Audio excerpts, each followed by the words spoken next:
अमरश्वास की चरण परिणति, ज्ञान विज्ञान की सर्वश्रेष्ठ प्रभामान प्रणाली, सर्वजनितकारी भावना से ओतप्रोत भास्कर प्रकाश की तरह तम तो निराशक विश्व प्रलोभन की गौर गरिमा प्रस्थापित की। मानव जीवन में सबसे मूल्यवान पदार्थ है चरित्र। मानव समाज, मानव व्यवहार तथा मानवीय सद्गुणों की पराकाष्ठा का पूर्ण निर्वाह हम अपने प्रभु श्री राम जी के जीवन में पाते हैं। प्रभु श्री राम हमारी संस्कृति के आदर्श नायक हैं और उनका अनुकरणीय शत्रु भी तथा वे मर्यादा पुरुषोत्तम। श्री राम मानवता के सच्चे प्रतिनिधि और शोभपूर्वक के निधान है। वे पूर्ण मानवता की आभा से भाषण है।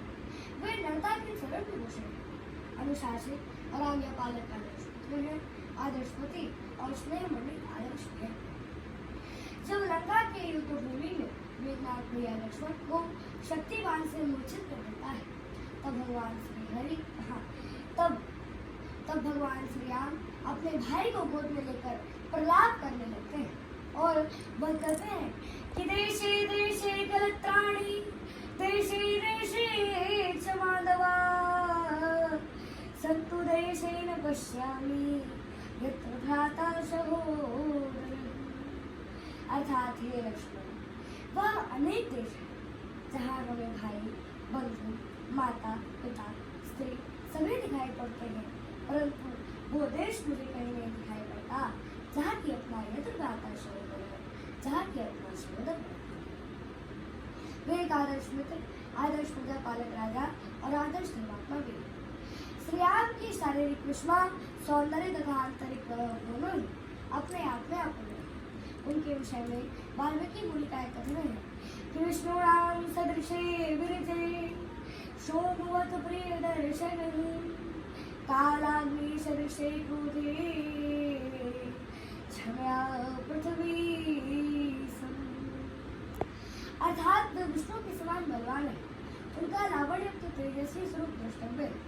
उनका दर्शन जो है सो चंद्रमा के समान शीतल है और वे क्रोध में कालाग्नि के समान है और वे पृथ्वी के समान क्षमाशील और क्षमावान भी।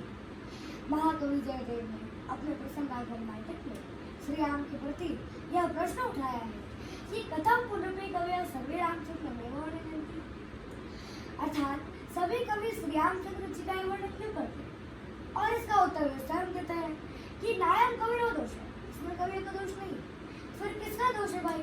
इसका स्पष्टीकरण वे श्लोक के द्वारा करते हैं। सुषुप्ति राम पात्रम रघुकुल तिलक में कम कल्पताम, कवि राम को दोष सतो गुणगणा। अर्थात दोष उन कवियों का नहीं बल्कि दोष उनके गुण समूहों का है, जो कि बरबस करके अपने और आकृष्ट करके वर्णन करने हेतु बाध्य कर देते हैं। राम कथा भारतीय संस्कृति और मानवीय इतिहास की अमर कथा है तथा रामायण और रामचरितमानस की ही तरह काव्य के समस्त गुणों का पुंजीभूत है। रामाख्यान के अमृतवाणी में सौंदर्य सृष्टि बोध का जन्मोत्कर्ष के साथ वर्णीय काव्य का गौर है। श्री राम का चरित्र जो कि अपनी ही शीतल छाया से काव्य रसिकों, भक्तों और आध्यात्म प्रेमियों को आश्रय देता हुआ आज तक अपना पुस्तक पूजा किए हुआ है कि बुध विश्राम सकल जननी और राम कथा कलि कलुष निकंदनी। अर्थात राम कथा कलयुग में सभी मनुष्यों को प्रसन्न करने वाली, सभी मुनि और पंडितों को विश्राम देने वाली, कलयुग के पापों को नाश करने वाली राम कथा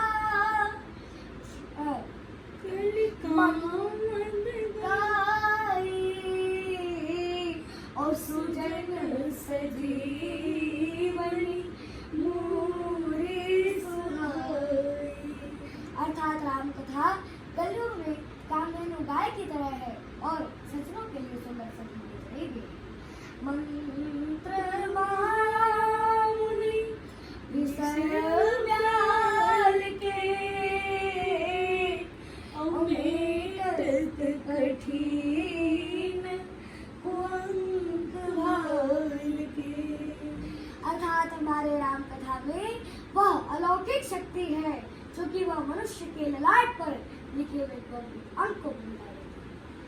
राम कथा सुंदर करतारी और संशय विहग उड़ावन हरि। अर्थात राम कथा सुंदर हाथों की ताली है जो कि संशय रूपी पक्षी को उड़ा रही है। यावत् स्थास्यन्ति गिर्यः सरितश्च महीतले तावत् रामायण कथा लोकेषु प्रचलिष्यति। अर्थात जब तक धरती पर पहाड़ के अस्तित्व रहेंगे, नदियाँ बहती रहेगी, तावत् रामायण कथा लोकेषु प्रचलिष्यति, तब तक राम की कहानी घर घर में कही जाती रहेगी। ऐसा होने में किसी की मेहरबानी नहीं है, क्योंकि हमारे प्रभु राम की कहानी है। बाबर की बर्बरता